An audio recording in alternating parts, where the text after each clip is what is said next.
Gracias, Gonzalo. Interviene a continuación, para hablar de socialización familiar pese a todo, Ana Miranda Casas.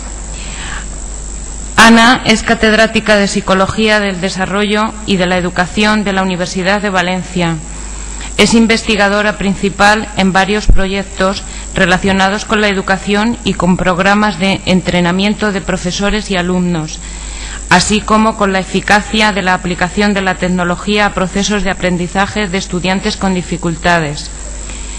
Su última publicación es una guía práctica sobre los trastornos por el déficit de atención con hiperactividad. Ana, cuando quieras.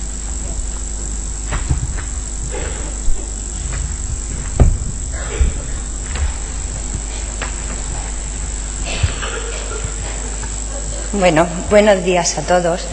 Yo, en primer lugar, quisiera agradecer públicamente a los organizadores de este excepcional congreso por haberme brindado la oportunidad de estar hoy aquí y compartir con todos ustedes un espacio de reflexión sobre un contexto que tiene una importancia excepcional en la socialización de la persona en todas las etapas evolutivas que tiene que atravesar, es decir, la familia.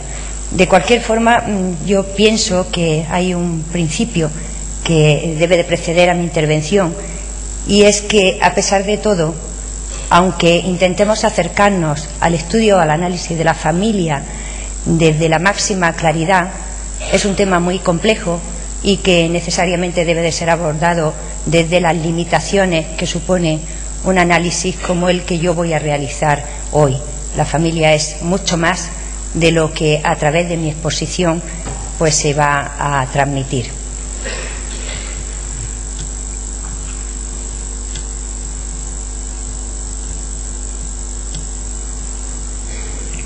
Bien, ya se ha hablado a lo largo de estos días y por parte de otros ponentes se ha expuesto magistralmente cómo la adolescencia es una etapa difícil de atravesar. Difícil de atravesar porque el adolescente, como cualquier otra persona que está haciendo su camino a lo largo del ciclo vital, se ve expuesto a numerosos retos. Tiene que dar respuesta a numerosas tareas evolutivas. En primer lugar, debe de adquirir un sentimiento de sí mismo, del ser y de su papel en el mundo, y también debe de adentrarse en el manejo y en la utilización de un pensamiento formal que le permita tener sentimientos de control y de autoeficacia y una mayor autonomía y libertad. Todo esto está dirigido a lograr una interpretación positiva y objetiva de la realidad. Todos estos cambios le suponen estreses, le suponen tensiones al adolescente, y son muchas las instancias o los factores que de alguna manera van a facilitar o a dificultar ese proceso de cambio y esa adquisición de su nuevo papel. Es por esto que es necesario, de alguna forma, tener en mente o ser conscientes de que existen múltiples niveles que pueden influir en ese desarrollo hacia el éxito o hacia el no éxito en el camino hacia la vida adulta o hacia el periodo de primera madurez. En primer lugar, el macrosistema, lógicamente, con el conjunto de actitudes, la ideología, la cultura. Después habría otro nivel que sería el exosistema, con la familia extensa, amigos de la familia.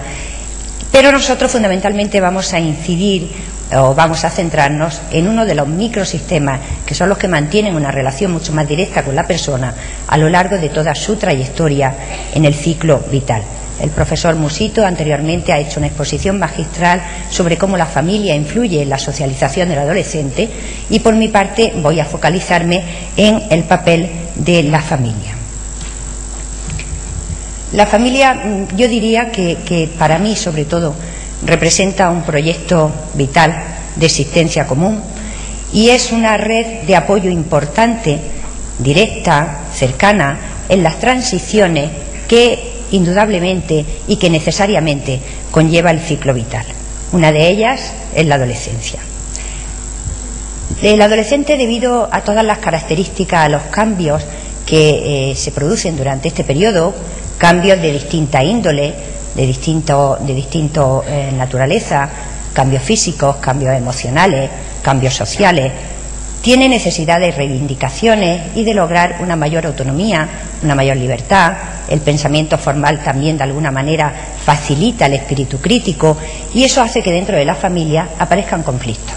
Aparezcan conflictos porque los adolescentes quieren cambiar rápidamente, inmediatamente las normas, mientras que los padres de alguna forma se han reforzado en el uso de una interacción que quizá en estos momentos, un estilo de interacción que posiblemente o seguramente en estos momentos ya no es tan eficaz.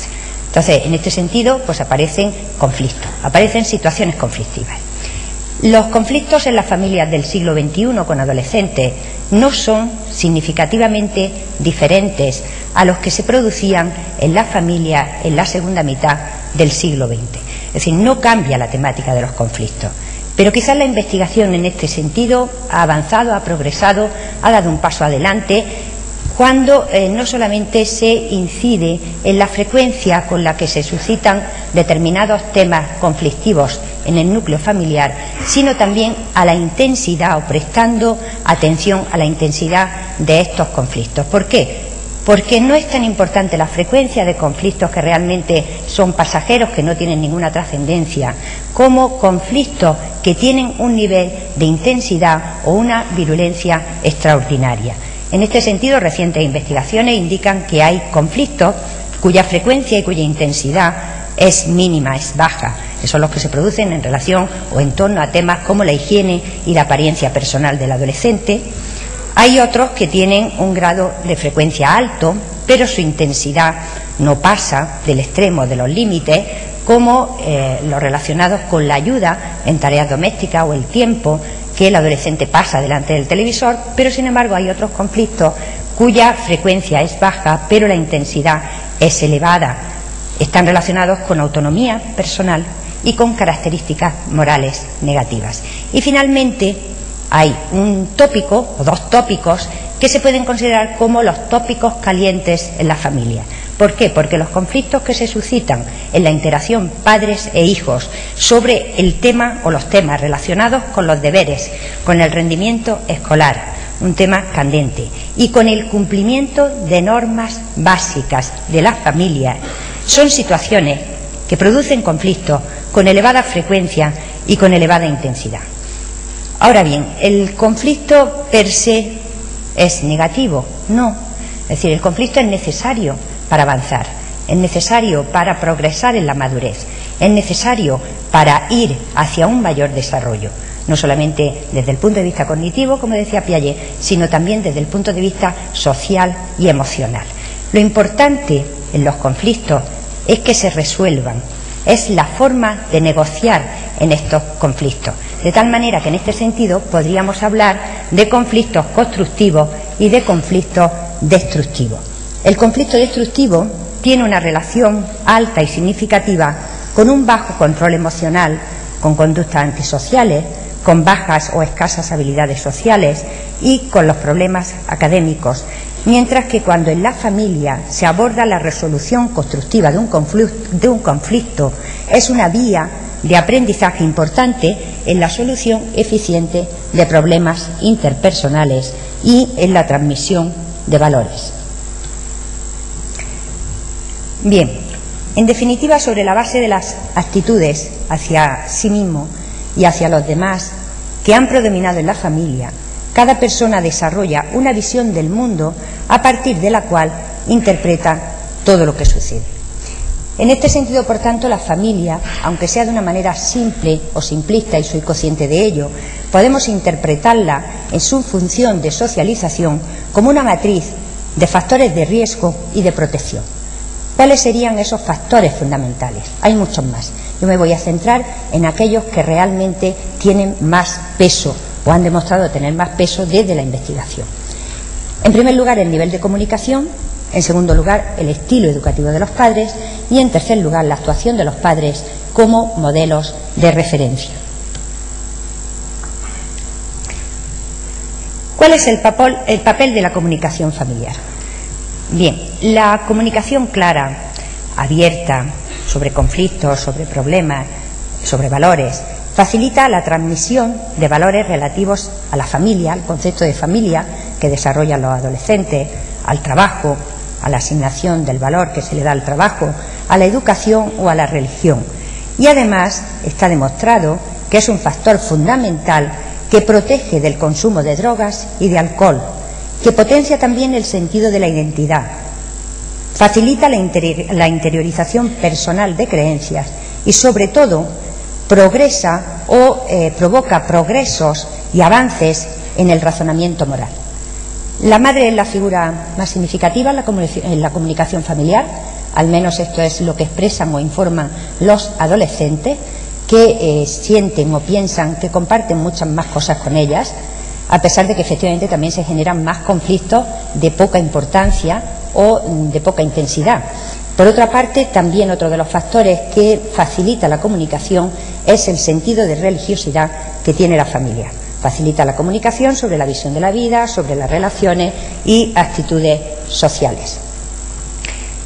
Pasando al segundo factor en esa matriz de protección-riesgo, habría que hablar del estilo de paternidad. Es muy conocido seguramente por muchos de ustedes la clásica tipología de Bowring y colaboradores, que está basada en dos dimensiones, la de exigencia y afecto, y en la colaboración o en la combinación de estos dos factores se derivan 4 tipologías familiares: los padres con autoridad, los padres autoritarios, los padres permisivos y los padres indiferentes o negligentes. Sin embargo, en el estudio de la adolescencia o de la importancia que tiene la familia en la socialización del adolescente, los autores últimamente se han centrado en 2 dimensiones, intentando lograr una mayor operativización. Esas 2 dimensiones han sido el apoyo por una parte y el control por otra parte. ¿Cómo se define el apoyo parental? Para de alguna manera acercarnos a su estudio de una manera más objetiva, más operativa.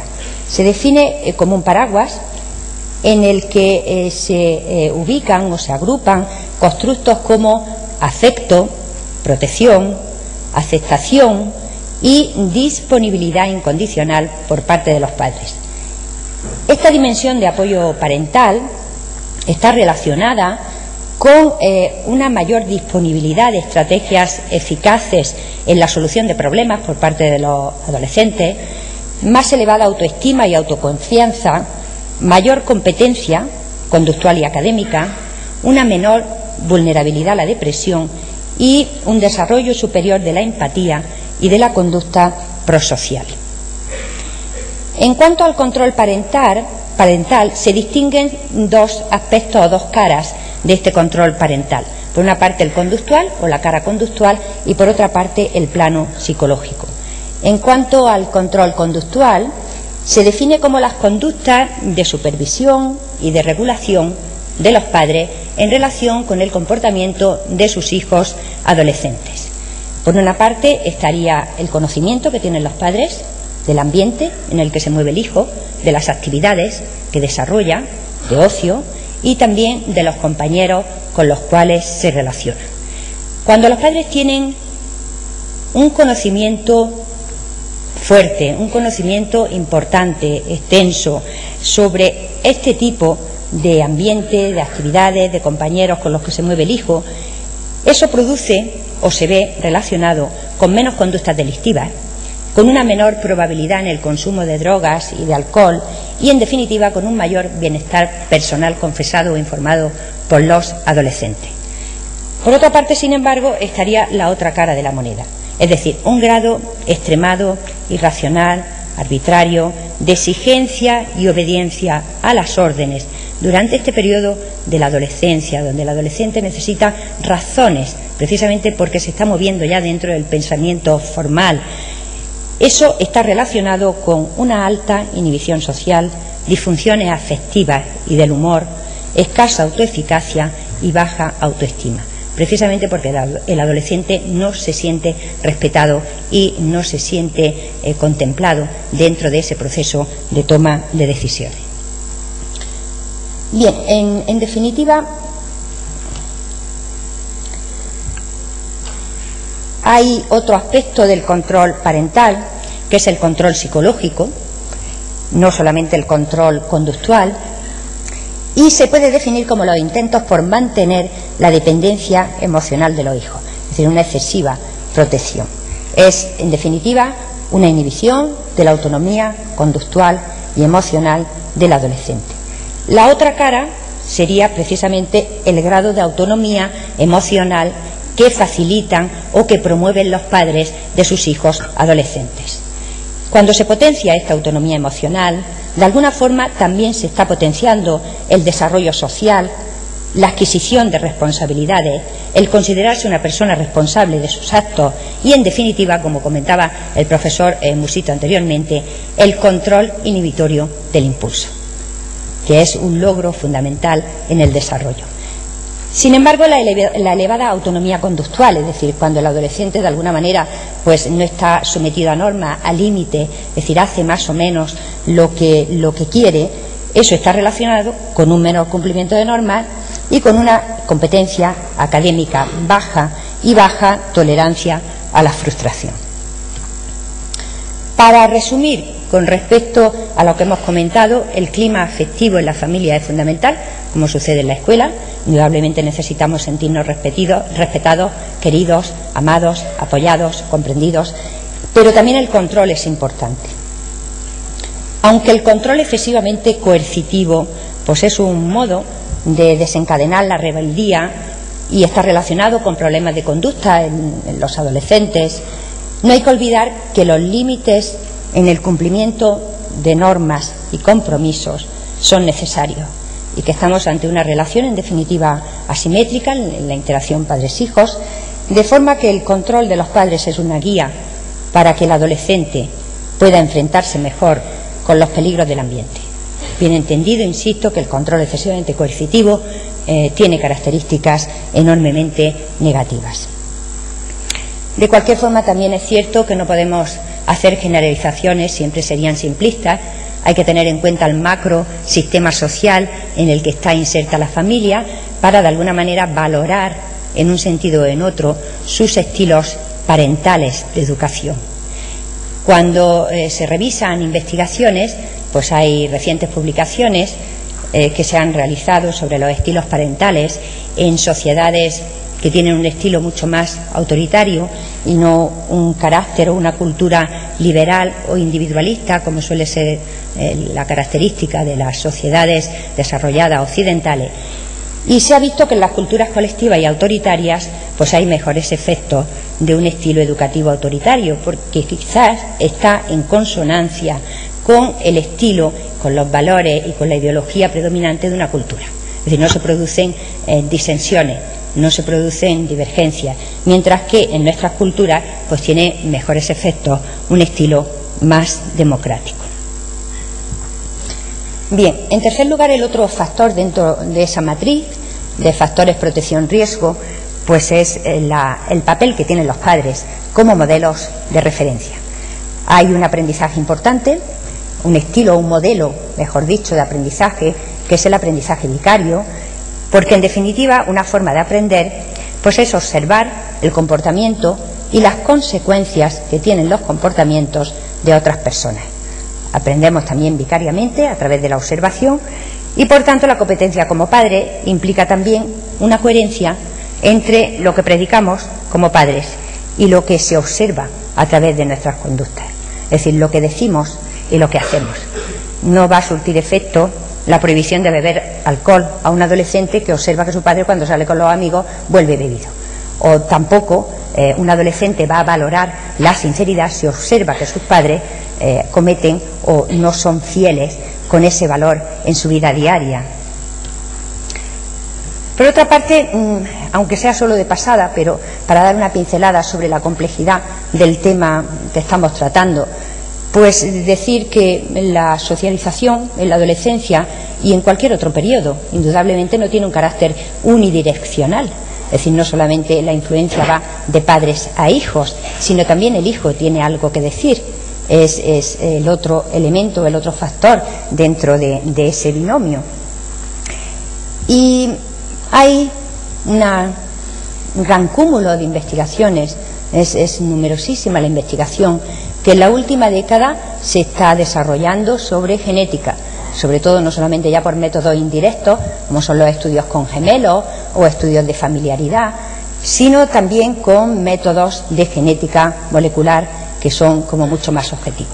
Entonces, con todo lo que está cayendo y con todas las aportaciones que tenemos desde la investigación realizada desde la ciencia básica, desde la genética molecular, pues sería absurdo negar que somos individuos también biológicos, somos biopsicosociales y que efectivamente traemos un equipaje y de alguna forma este estilo temperamental que está relacionado con nuestro equipaje biológico pues influye también en el estilo de interacción que vamos a provocar por otros agentes socializadores, por los padres, por los profesores, etcétera.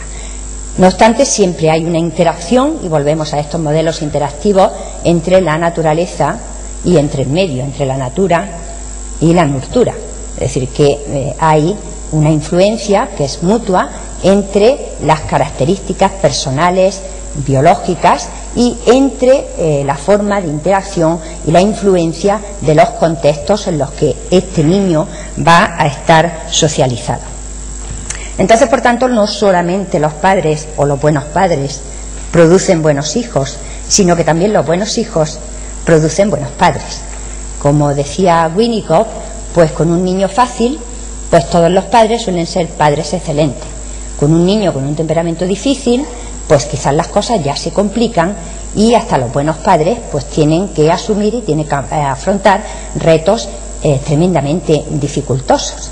Las conductas parentales, aunque sean idénticas, pues pueden ejercer efectos bien distintos en adolescentes que tienen unas características temperamentales diferentes. De ahí también la dificultad y la complejidad en estas interacciones o en la socialización padres-hijos.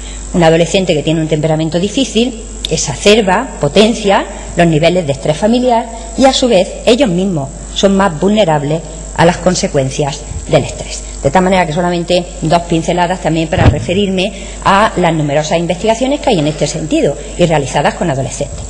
Como hay rasgos temperamentales adversos que de alguna forma dificulta el ejercicio del rol parental. Es decir, adolescentes que tienen escasa regulación emocional, como son los chicos que presentan un trastorno por déficit de atención con hiperactividad, que tienen un control inhibitorio del impulso con un fundamento biológico basado en el sistema prefrontal, que no pueden ejercer un control adecuado de sus comportamientos. Van a provocar, cuando haya una imposición de límite, oposicionismo y desafío. Y chicos o en este caso adolescentes que tienen una característica de personalidad de alta inhibición emocional, son mucho más tendentes a la depresión, a la ansiedad y a la timidez. Es decir, que esto también tenemos que tener en cuenta, que hay una parte en esa relación padre-hijo que aporta el hijo en sí mismo. Luego hay otros factores también dentro del contexto familiar que pueden influir de una forma definitiva, de una forma importante, en los resultados evolutivos del adolescente, como es la formación de jerarquía o coaliciones inapropiadas. Es decir, un padre que de alguna manera relega o de alguna forma no ejerce su papel parental, sino que renuncia a ese papel parental y el hijo es el que se convierte en director de la orquesta de esa socialización. O coaliciones inapropiadas cuando uno de los padres se alía o forma coaliciones con uno o varios de los hijos en contra del otro padre. Se rompe ese frente de unidad que debe de presentar la pareja con respecto a la socialización de los hijos. Por supuesto, los conflictos en la pareja, que provoca una menor coherencia del sistema familiar, genera un ambiente estresante donde no es precisamente la atmósfera afectiva la que se está potenciando y que en muchos casos se llega al divorcio. Y el divorcio, pues hay tintas escritas sobre este tema y sobre la influencia que tienen los hijos. Yo me voy a centrar más en la literatura que hay relacionada o relativa a la etapa de la adolescencia y efectivamente, pues como medio, como tendencia, porque luego hay una variabilidad con respecto a la respuesta que se da a una situación estresante, porque va a depender de las estrategias de afrontamiento al estrés que tenga un adolescente, de sus características de personalidad y en algunos casos de variables como el sexo. Parece que son las chicas en la adolescencia o las chicas adolescentes las que, como término medio, como tendencia, el divorcio de los padres tiene efectos más negativos. De cualquier forma, después de un breve periodo de un año, en general, las cosas vuelven a su cauce. No obstante, yo también tengo que decirle que hay estudios recientes y además realizados en una sociedad como la noruega que indican que puede haber efectos silentes de un divorcio, de tal forma que se pueden observar hacia los 20 o 30 años de edad. También es cierto, y esto es importante, es un mensaje como para agravar, que una variable moduladora importante en este sentido es la presencia del padre como agente importante y como figura de apoyo en la vida de esos hijos. Es decir, que es importante que la figura del padre siga existiendo. Por otra parte, los padres que tienen trastornos de cualquier tipo, depresivos, que son inestables emocionalmente, que están sometidos a una situación de estrés alta o importante que no saben manejar, son educadores de alto riesgo. Y entonces, por tanto, también aquí pues es una señal de alarma de que este tipo de padres pues van a necesitar ayudas quizás extraordinarias. Bien, después de este recorrido o esta descripción sobre qué es lo que conocemos acerca de los factores que influyen como riesgo, como protección en el desarrollo de un adolescente, yo me voy a atrever, porque es un atrevimiento, dar unas cuantas pautas o directrices que nos pueden ayudar. Es decir, qué sería lo mejor en la socialización familiar de un adolescente. Bueno, pues en principio, ante todo y sobre todo, crear una atmósfera afectiva optimizadora. Eso quiere decir que los padres es importante, es esencial que muestren de una forma bastante consistente un afecto incondicional, es decir, hijo pese a todo. Por otra parte, esto tiene relación con lo que comentaba anteriormente el profesor Gonzalo Musito, es decir, los hijos necesitan ser aceptados, necesitan sentirse sobre todo queridos, no juzgados ni criticados. Eso conlleva que los padres deben de estar disponibles. Tiene que haber una disponibilidad para los hijos siempre que nos necesiten y siempre que de alguna forma nosotros intuyamos que nos están necesitando. Incluye no solamente calidad del tiempo, se ha hablado mucho de la calidad del tiempo y en cierto modo es un mito, porque miren, la calidad del tiempo también depende de la cantidad. Si un padre que está disponible mucho tiempo, pues eso facilita el que pueda estar presente y pueda estar echando un cable a un hijo en el momento en que éste lo está necesitando. Eso significa que hay que crear espacios comunes de comunicación, y eso ¿cómo se facilita? Pues a través de la realización de actividades conjuntas y a través de conversaciones en las que efectivamente el adolescente se sienta apoyado en sus proyectos, también en sus dudas, en sus inestabilidades, en los problemas, en el estrés que está aconteciendo en su vida y en su vida con los amigos, en las relaciones de posibles parejas o incluso hasta en los temas problemáticos que pueden aparecer en la escuela o en el colegio. Por otra parte, otro de los puntos fundamentales sobre la creación de esta atmósfera optimizadora afectiva es generar pautas de comunicación satisfactorias. Hay que tener cuidado para evitar confrontaciones absurdas, porque muchas veces los padres nos vemos un poco abocados en situaciones difíciles porque pensamos que no se puede dar un brazo a torcer, pues plantear batallas que son inútiles, que hay que reservar las fuerzas y sobre todo hay que evitar montar ciscos o conflictos que en momentos determinados no tienen sentido. Sobre todo intentar manejar estos conflictos con la negociación, despersonalizando los problemas, evitar enviar mensajes, es que tú, es que contigo, ¿qué se puede esperar de ti? Es que yo ya me temía esto. En lugar de esto, sustituir por mensajes me gustaría que, o sería más conveniente para mí, o estaría mucho más contenta si tú, ¿de acuerdo? Mantener el autocontrol en las situaciones conflictivas y evitar un estilo colérico. En este sentido es conveniente pues utilizar técnicas de relajación, a veces para los conflictos fuertes con los adolescentes, o de meditación, da igual. Los mensajes deben de ser coherentes y bien estructurados, porque hay datos que indican que los padres piensan que transmiten bien o que comunican bien lo que desean, y sin embargo los adolescentes indican que no han entendido el mensaje de la misma manera. De tal manera que mensajes claros, bien estructurados, sencillos, cortos. Por otra parte, no hay que evitar hablar con los hijos y transmitir mensajes sobre temas calientes, sobre pues los peligros que tiene la promiscuidad o los peligros que tiene el botellón, etcétera. Es decir, que esto es un tema importante en la comunicación familiar que no hay que evitar, y sobre todo enfatizar el control interno, es decir, interpretar siempre que sea posible los acontecimientos de forma que el chico, el adolescente, aprenda a asumir las responsabilidades que tiene sobre los acontecimientos de su vida. Es decir, evitar que evite o que se evada ante la responsabilidad que tiene en las circunstancias conflictivas de su vida. Por otra parte, hay que potenciar también un estilo educativo con autoridad. Es importante la autoridad. Es decir, el hecho de tener autoridad no significa que seamos autoritarios ni coercitivos. Eso significa que hay que marcar límites claros, que sean razonables y que estén justificados. Ser flexible en lo secundario, pero sin embargo ser firmes en lo esencial. Lo que pasa es que resulta a veces muy difícil distinguir dónde está la raya entre lo secundario y entre lo esencial. Por otra parte, hay que mantener un control moderado, preferentemente de tipo inductivo, razonando, y estrategias de disciplina equilibradas.